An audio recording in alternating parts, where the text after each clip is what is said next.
Please welcome Regina Lawrence, Director of the Annette Strauss Institute at the University of Texas. Thank you. It really is such an honor and a privilege to be here with you today. Thank you so much for having me, and I'm especially gratified to be here wearing my Annette Strauss Institute hat, where we work every day to understand and overcome the obstacles to civic engagement here in Texas and across the nation. Mrs. Strauss was a pioneer in Texas politics in her own right, the first woman elected as mayor of Dallas, who was well known for bringing people together across lines of race and class and ethnicity and income and many other divides at a crucial time in that city's history. So thank you very much for having me. 50 years ago, with the passage of the Voting Rights Act, the most serious institutionalized obstacles to voting were rendered illegal in this country. Although new laws in some parts of the country, including here in Texas, have unfortunately erected new legal obstacles, the reality is today far more people are eligible to vote compared with 50 years ago.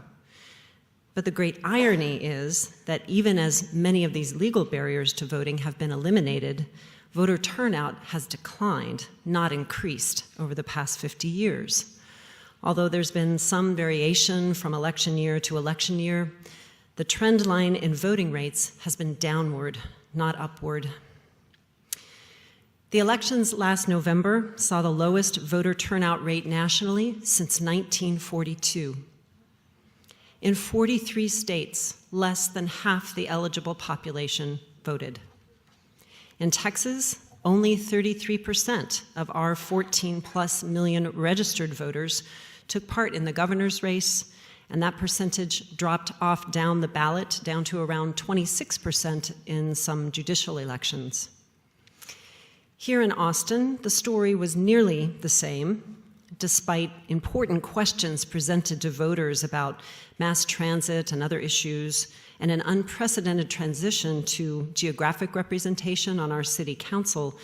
Most Austin voters were no-shows, with only 40% of registered voters casting ballots.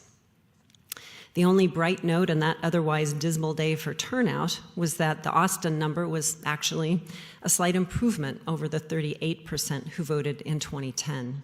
And I should also mention, of course, the tremendous and mighty efforts of Bruce Elfant and everyone else here to register more voters in the Austin area, quite an accomplishment. These numbers that I've been sharing with you so far are based on the number of registered voters. When we expand the denominator to include all of our voting age population who could vote but aren't registered, the picture is even more grim. Compared to the rest of the country, Texas wasn't dead last in turnout last November. We were next to dead last at 28.5% of our voting age population. We were second only to Indiana, which had no top statewide offices on the ballot. And by contrast, as you know, here in Texas, the ballot featured high-profile races for virtually every top statewide office, but still, most Texans stayed home.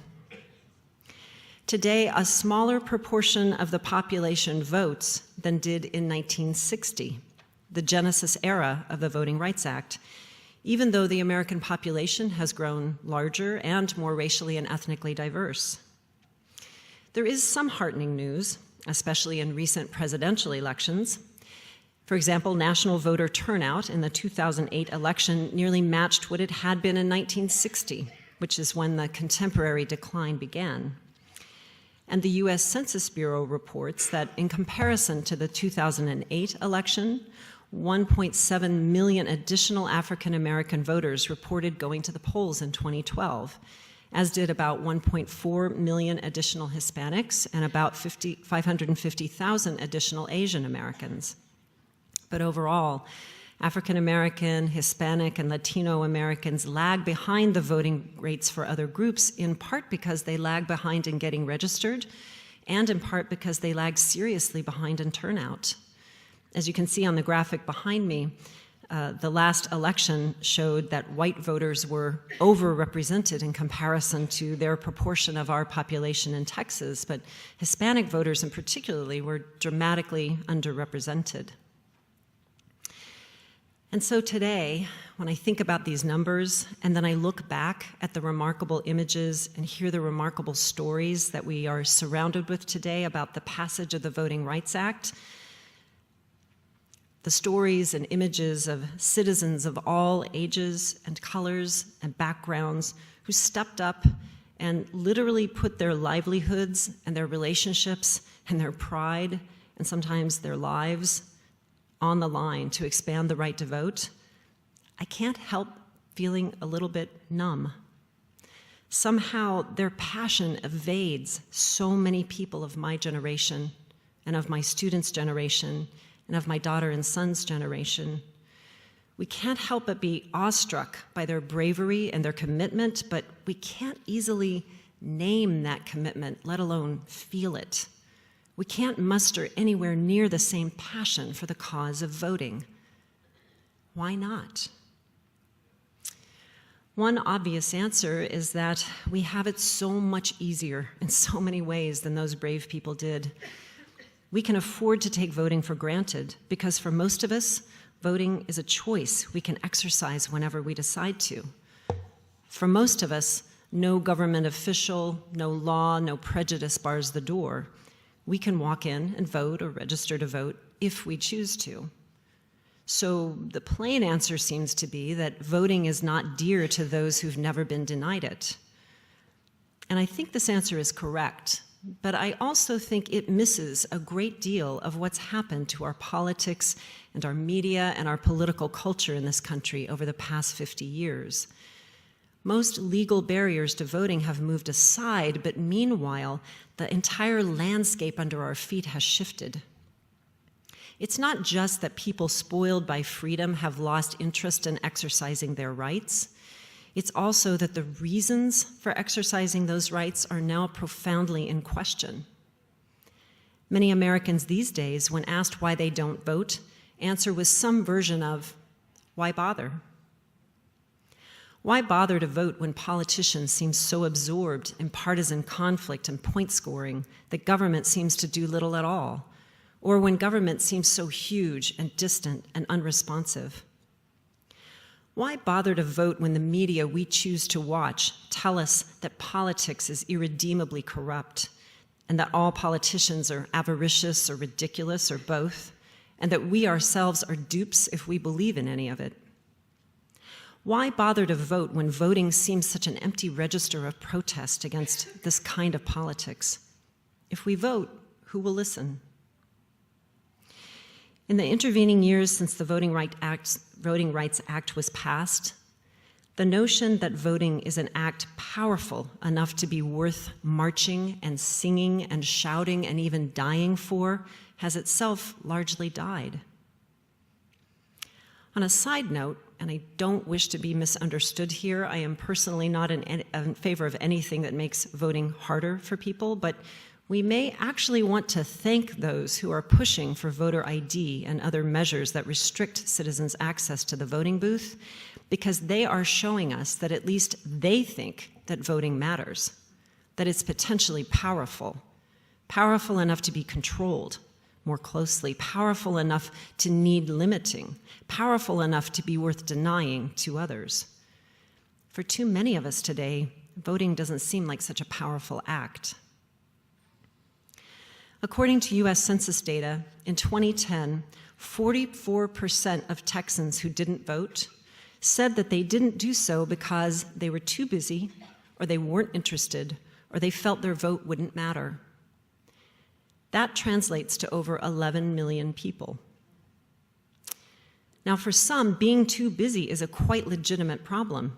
It is hard to get registered and to go and, in many cases, stand in line to vote if you are working 2 or 3 jobs, or raising children on your own, or trying to get through college, or maybe doing all of those things at once, let alone to spend the time reading and listening to enough news that you feel informed enough to cast a responsible vote.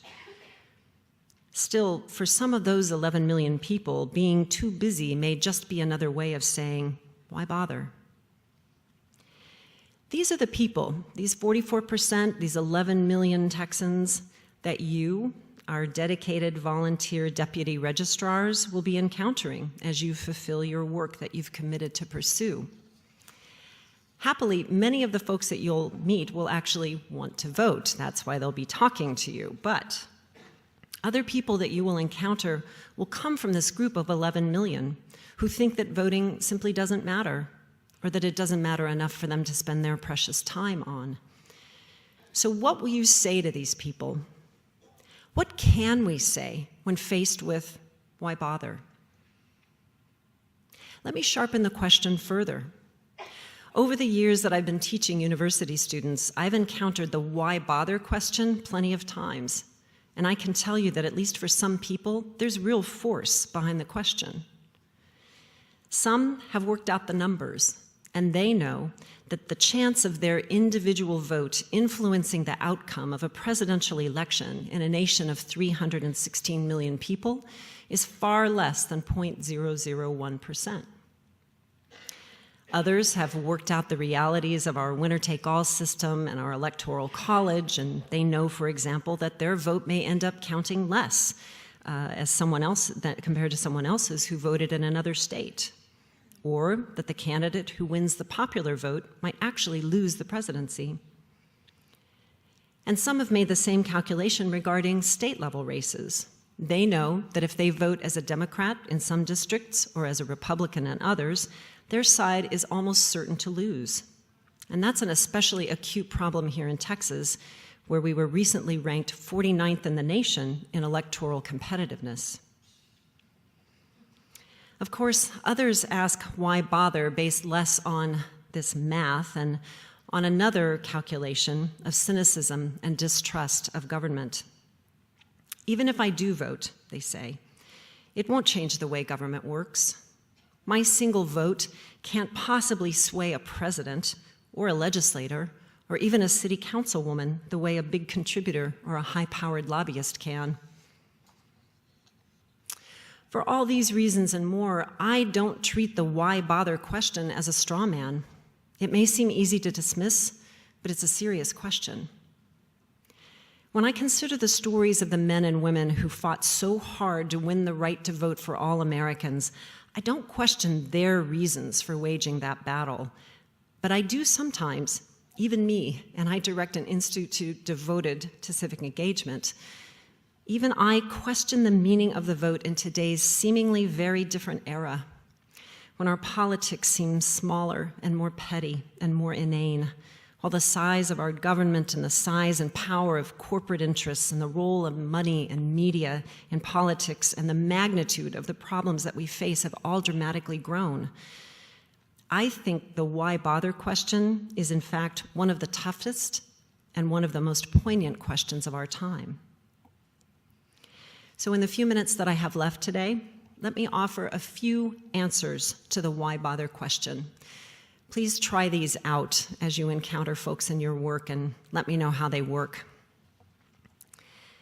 The first two answers to the why bother question that I would answer speak directly to those who have worked out the math. Answer number one, you are right. Your individual vote won't decide the outcome of the presidential election or the governor's race. It will, however, quite possibly decide the outcome of lower-level races for the offices that can most directly impact your daily life. So if you don't like the odds of those races at the top of the ballot, then look further down. State Representative Donna Howard famously won one of her recent re-elections by less than 20 votes. In the Austin City Council election in November, Ed Scruggs lost to Ellen Troxclair by 57 votes. These are the people who will decide the quality of your streets, of your water supply, of your neighborhood housing, and plenty of other issues. So, ignore the top of the ballot if you must, but vote in those elections farther down the ballot no matter what you do. Answer number two starts similarly. You're right. Your individual vote won't decide who occupies the governor's mansion or the White House.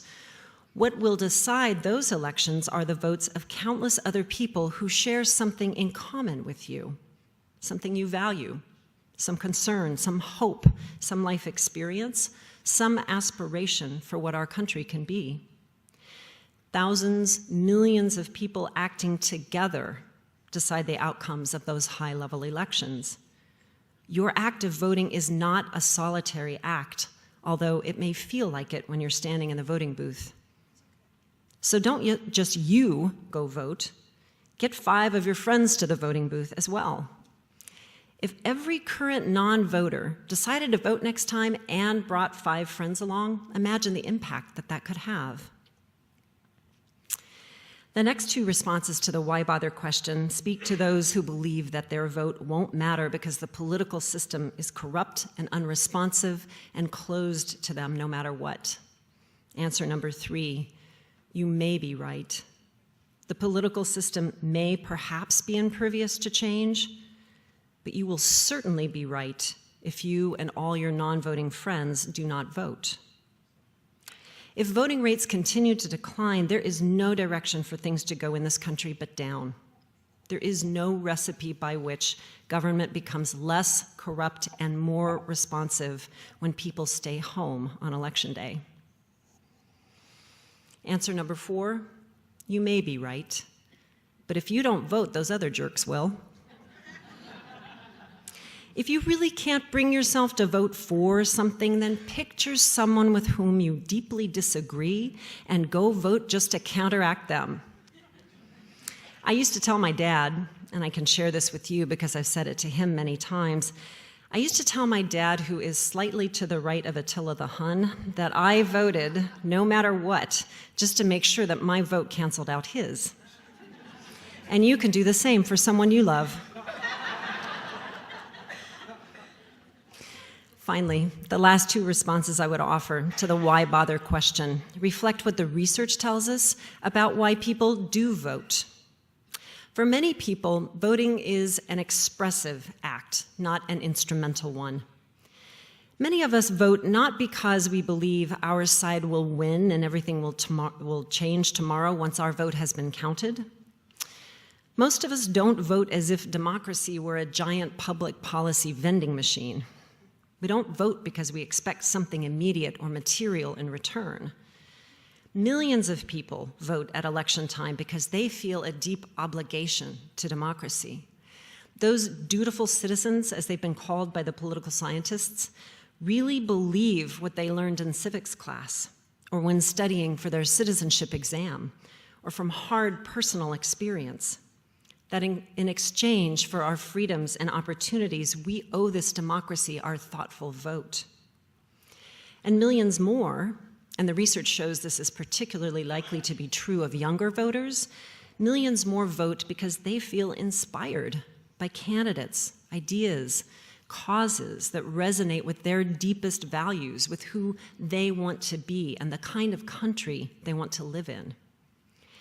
And so all those people who are on the fence about voting might be moved by the inspiration of others and by their own highest ideals for themselves and their country. And so I offer answer number 5. You're not right. Voting does matter. Voting is an act of practical civic inspiration. We've all seen the bumper stickers urging us to practice random acts of kindness. Perhaps we can rework that message to invoke practical idealism for voting. Voting is a practical act of civic inspiration. In a lovely recent book titled How Voters Feel, scholar Stephen Coleman describes average citizens' aspirations when they arrive at the polling place. Most do not believe that their vote will change the world. They know the distance between their private choices in the voting booth and the ultimate decisions of government. But they show up simply to be counted and to count, to have their voice added to the tally of public preferences, but also to be recognized as citizens, as members of the civic community. They have no illusions that voting will bring about perfect representation or perfect accountability, but they know that in order for democracy to be real at all, they must show up. It was that practical and dogged idealism that brought Desaline Victor, a 102-year-old American citizen who was born in Haiti in 1910, to stand in line for 3 hours waiting to vote at a South Florida polling place in 2012. When Victor could stand no longer, she went home, but then returned that evening, waiting again until she was finally able to enter the polling place. The local newspaper reported that when she emerged from the North Miami Public Library with an "I voted" sticker, the crowd erupted in applause. Ms. Victor's idealism, and the idealism of the crowd who cheered her, can be our inspiration. And finally, answer number 6. If all else fails when confronted with the why bother question, you can bring out the big guns of shame. You are not right. Voting does matter. And if you don't do it, you are failing yourself and your fellow citizens and everyone who fought so hard to ensure you that right. Like President Theodore Roosevelt once said, the people who say they have not time to attend to politics are simply saying they are unfit to live in a free society. Research has shown that one effective way of getting irregular voters to vote is to mail them a postcard close to Election Day showing them their own past voting behavior. This can work because people may see that they voted before and may think, might as well do it again, or because they see that they haven't been voting, even though they'd like to believe that they have. Either way, that postcard delivers the slight sting of guilt or threatens just enough shame to get more people to the polls. This guilt may also be why research on voter mobilization shows that it is far more effective to contact a potential voter several times rather than only once. By showing up repeatedly, you create a sense of social obligation, of social expectation to vote. It's harder for someone not to vote when they've promised you, the guy who keeps knocking on their door, that they will. And so, in other words, guilt works, and creating a sense of social expectation works even better. To invoke that sense of social expectation, you could show that lapsed voter, that on-the-fence citizen, that disengaged cynic who's asking you, why bother? Show them the images and tell them the stories that swirl around us here today, of people marching and singing and shouting and even dying, and ask them to imagine looking one of these fine people in the eye and saying to them with a shrug, why bother? As President Obama observed when he stood here in the LBJ Library last year to mark the 50th anniversary of the Civil Rights Act, the dedication and sacrifices of everyone, from the protesters to the president who made that act possible, left us a legacy of opportunity and freedom. That means we've got a debt to pay, the president said. That means we can't afford to be cynical. So I invite you to try these responses out next time you encounter a why bother. And meanwhile, be grateful for and warmly encourage every new voter you create as volunteer deputy registrars. May their inspiration, their practical idealism, their sense of obligation to democracy, or maybe just their guilt, inspire many, many others to bother with voting. I thank you and I commend you for all that you've done and all that you will do to grow the ranks of voters in our state. You are truly doing democracy's crucial work. Congratulations and thank you.